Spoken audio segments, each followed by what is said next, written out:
Bienvenue à tous les amis, un plaisir de vous retrouver, Baruch Hashem, comme chaque semaine. N'hésitez pas à nous suivre sur WhatsApp, il y a des questions et réponses. On est là pour vous à 100%. Bezrat Hashem Barach, on investit le maximum en vous, on avance ensemble si Dieu veut. Alors les amis, nous les Juifs, on commence tout simplement notre journée avec Modé Ani, et je vais vous expliquer le secret du Modé Ani selon le Baal Shem Tov Akadosh. Mais avant tout, ce cours les amis, il est dédié à une Aslacha Nora, une réussite dans tous les domaines, Bezrat Hashem. Matériel et spirituel, on lui souhaite toutes les brachot de la Torah. Alevana, Bat, Gabriel, Stella. Merci pour votre soutien, on est avec vous, et on vous souhaite tout le bien du monde, Bezrat Hashem. C'est parti les amis, nous dit le Baal Shem Tov Akadosh. Un juif, il doit commencer cette journée avec un premier mot, avec une première pensée qui est liée à quelque chose de positif. Pourquoi? Le premier mot que tu dis dans ta bouche, la première pensée, c'est ça qui va influencer toute ta journée. C'est ça qui va résonner dans ton cœur, c'est ça qui va résonner dans ta bouche, et aussi dans tes sentiments.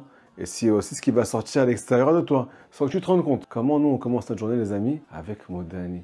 Merci, mon Dieu. À quoi on doit penser? La première pensée, je suis en train de dire maintenant, Modé Ani, je pense à te dire merci. Je ne suis pas en train de dire Modé Ani en me levant du lit, je suis à moitié éclaté, j'ai la tête dans les nuages, je cours vers le café. Je suis en train de penser à ce que je dis, je m'arrête une seconde. Merci Hachem. Si tu penses comme ça, tu commences comme ça, cette journée, toute ta journée, elle sera remplie de remerciements. Hachem va t'accompagner encore plus. Maintenant les amis, s'il vous plaît, fermez les yeux une seconde et imaginez-vous complètement l'inverse. Un juif qui n'écoute pas ce cours, ou bien qui écoute ce cours, mais qui ne veut pas appliquer ce cours. Je vous dis la vérité, c'est tellement dommage. On commence avec la démonstration, imagination. Il se lève le matin avec une rama comme tout le monde, et il se dit, je suis crevé, j'ai pas assez dormi. Comment ma journée va se passer? Comment je vais pouvoir regarder mon patron alors je suis en train de doucher de fatigue?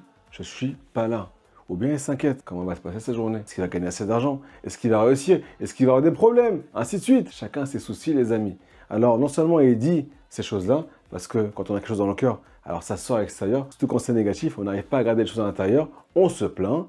Mais il ne fait pas que le dire à Botaï, il fait comme le Baal Shem Tov. Il y pense aussi très fort. Et il y pense tellement fort qu'il en parle encore plus. Et ça l'accompagne dans son travail, dans son étude de Torah. Ça l'accompagne quand il est aussi en train de manger et quand il essaie de se détendre. Bref, il est dans une atmosphère de rama atomique. Pourquoi? Parce qu'il a mal commencé la journée. C'est le cas de nous tous aujourd'hui, les amis. Vous n'avez pas idée combien le peuple d'Israël souffre. Ben, c'est très difficile pour tout le monde. Encore hier, j'ai parlé avec une dame qui était bloquée depuis 6 mois à Botaï au lit. Elle est en pleine déprime. Et je pense que ce cours pour l'aider, c'est Atadi Shmaya. Maintenant, j'ai une histoire à vous proposer qui va vraiment nous aider à sortir de la deuxième possibilité. Un juif qui était très tzaddik. Il était tellement tzaddik qu'il appliquait même les conseils de Rabbi Nachman de Breslev. Le conseil mondial à Botaï qui s'appelle Hitbodedut. Venir parler à Kadosh Brou pendant 1 heure.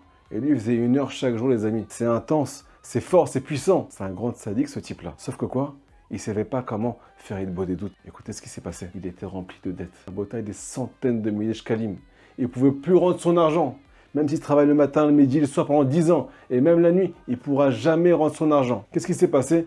Pendant des années et des années, il est parti prier à Kadosh Baruch Hu.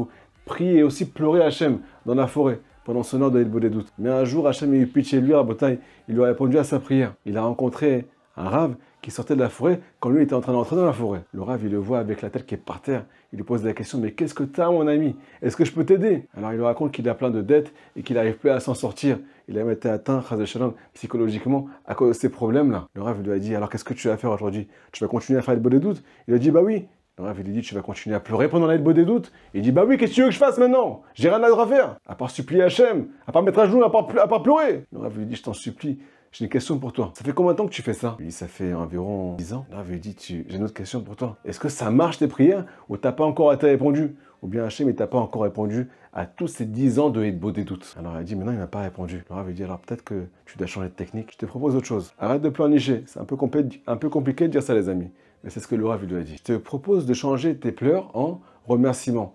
Tes problèmes, ils sont avec toi. Baruch Hashem t'a accompagné à 100%. T'en as plein des amis, t'en as plein des problèmes. Au lieu qu'ils soient contre toi, viens danser avec eux pendant 1 heure et viens dire merci à Kadosh Brou pendant 1 heure sur tes gros problèmes d'argent. Ce juif-là, il n'a plus de solution. Donc il a appliqué le conseil du Rav. Il rentre dans la forêt à Botaï. Mais Heboul, il commence à danser alors qu'il a envie de pleurer. Il commence à dire merci alors qu'il a envie de crier. Il a le cœur brisé. Sa femme, elle est brisée. Ses enfants, ils sont brisés. Il n'arrive plus à s'en sortir. Mais il dit merci. Il a tellement dit merci qu'au début, son cœur n'était pas d'accord avec lui. Mais à la fin, il est rentré dans l'ambiance. Tu ne peux pas danser et crier vers le ciel et être indifférent de toi-même, de ce qui t'arrive en fait. Je vous dis la vérité, les amis. Il est sorti après 1 heure de Hitbodedut. Quelques jours passent. Il reçoit un coup de fil d'un de ses proches qui ne l'a jamais regardé, qui ne l'a jamais aidé. Il lui a dit, j'ai appris que tu avais des problèmes d'argent. et j'ai envie de t'aider. Il lui a couvert à Botaï, tous sont découverts. On a un coup de fil après une heure de remerciement. Alors que c'était pas naturel, c'était surnaturel ce qu'il a fait. Mais il a aussi reçu du surnaturel, les amis. Qu'est-ce que je suis en train de vous dire? Le remerciement, alors tout simplement, c'est la clé de toutes les délivrances. C'est comme ça qu'on peut venir parler à Hachem. C'est comme ça qu'on arrive près de Akadosh Brou, qu'on s'élève et qu'on ouvre toutes les portes du ciel.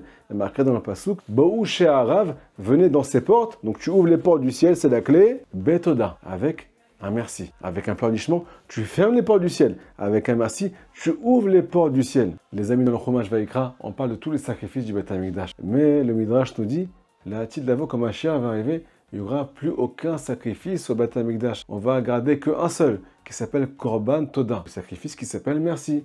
J'ai un petit jeu de mots pour vous. Dire merci, parfois c'est un sacrifice. Tu fais un sacrifice en bas, tu ne ressens pas ce que tu dis. Tu vas danser, tu vas remercier. Hachem fera aussi un sacrifice pour toi dans le ciel. Il va changer toute ta vie. 10 ans de prière qui seront maintenant exaucés. Nous dit le Midrash, à la fin des temps, il n'y aura plus de sacrifice. Il va rester que le remerciement comme sacrifice. Deuxièmement, il n'y aura plus de prière. Kolat filot betelot.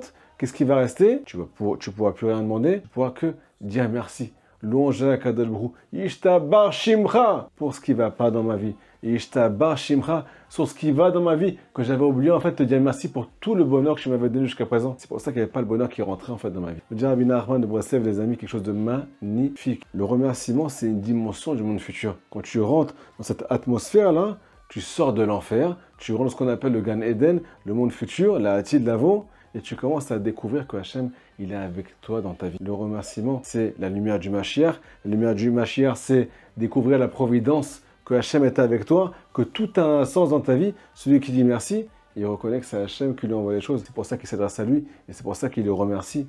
Et il découvre aussi que ces problèmes, ils sont là pour la Kpitsoto, pour l'élever le plus haut possible. Donc les amis, on a tout à gagner. Shabbat shalom les amis, à très bientôt. Faites passer ce cours au maximum. Et ceux qui veulent nous soutenir les amis, n'hésitez pas à envoyer un message. On a besoin de vous plus que jamais à Botaï. On a envie de faire encore plus de bien et de toucher d'autres juifs. Et pour ça, on a besoin de moyens et c'est votre mérite. Il y a un lien qui est affiché ici pour les moyens de paiement, soutenir la Torah et qu'on bâtit Hachem, amener beaucoup de bracha dans votre foyer. Chazak Baruch, Shabbat shalom. הגיע יהודי לצדיק ואמר לצדיק יש לי מחשבות רעות ענה לו הצדיק מחשבה טובה בדיבור של המלך